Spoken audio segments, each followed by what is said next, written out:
So, what if a 2,000-year-old letter actually held a practical, usable guide to leadership for right now in the 21st century? Well, today we're going to deconstruct a really personal message from a mentor to his protege. A message that's just so full of timeless wisdom. It's basically a blueprint for building healthy communities even today. But look, this isn't just some ancient religious text we're talking about. It's an urgent response to a full-blown crisis. I want you to imagine a young leader named Timothy dropped right into the middle of a community that's teetering on the edge of chaos. And his only tool? A letter from his mentor, the Apostle Paul. Seriously, this letter wasn't just some friendly advice. It was his blueprint for survival. Okay, so to really get why this blueprint was so important, you've got to understand the scale of the problem he was facing. So let's set the scene and dive into the crisis that was brewing in the ancient city of Ephesus. We're talking somewhere around AD 62 to 64. Paul, a seasoned leader, is writing from Macedonia. And he sends this critical letter to Timothy, his trusted but, much younger protege, who's on the ground in the bustling, super influential city of Ephesus. And Timothy's mission?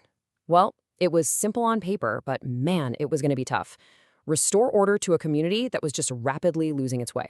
So what did this chaos even look like? I mean, this wasn't just a simple disagreement. You had these rogue teachers introducing bizarre myths and these super convoluted arguments that were creating deep personal divisions. And you might be wondering, why was this such a big deal? Well, it's because these endless debates distracted everyone from the real point, replacing practical care with, frankly, pointless arguments. With no clear, trustworthy leadership to guide them, the very fabric of the community was falling apart. Right. So, how do you even begin to fix a mess like that? You don't just send a few suggestions, you send a blueprint. And this letter, the one we now call 1 Timothy, was Paul's personal and strategic game plan for the crisis.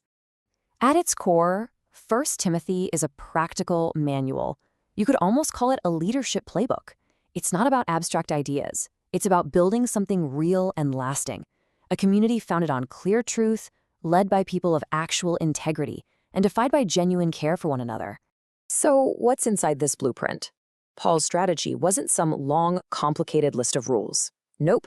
Instead, it was built on 3 really solid pillars, each one designed to restore stability from the ground up. Let's break them down. All right, so here they are, the 3 big ideas. First, you've got to protect the truth. Second, appoint leaders based on their character, not their charisma. And third, foster a community of genuine care and mutual respect. Sounds simple, right? But in practice, this was absolutely revolutionary. So that first pillar was completely non-negotiable. Guard the truth. Paul tells Timothy, look, you have to confront these false teachers head on. The health of the entire community depended on being anchored in what Paul calls sound doctrine. And you can just think of that as life-giving principles that build people up, not these distracting myths that just tear them down.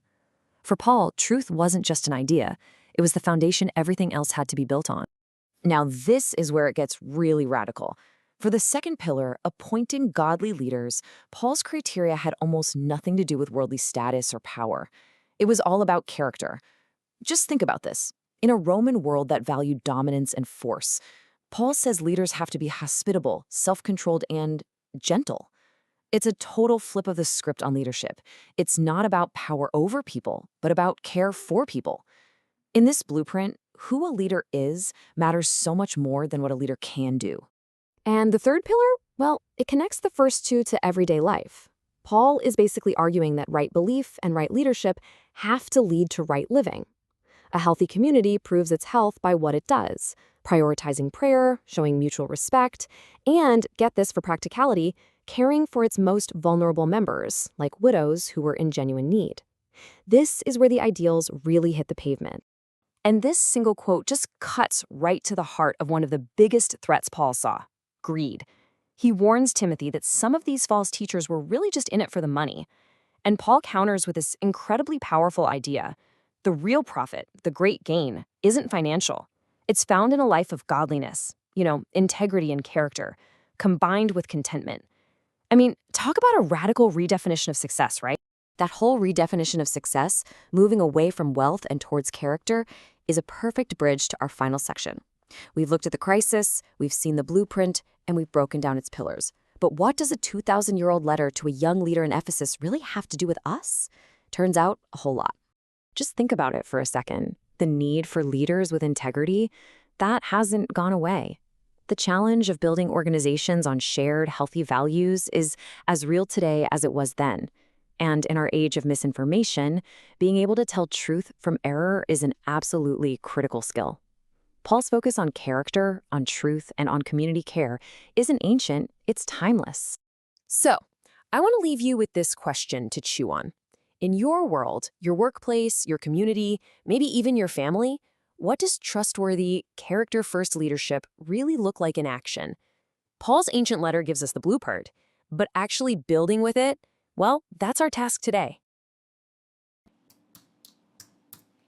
Thank you for watching. Please like and subscribe. It really helps us.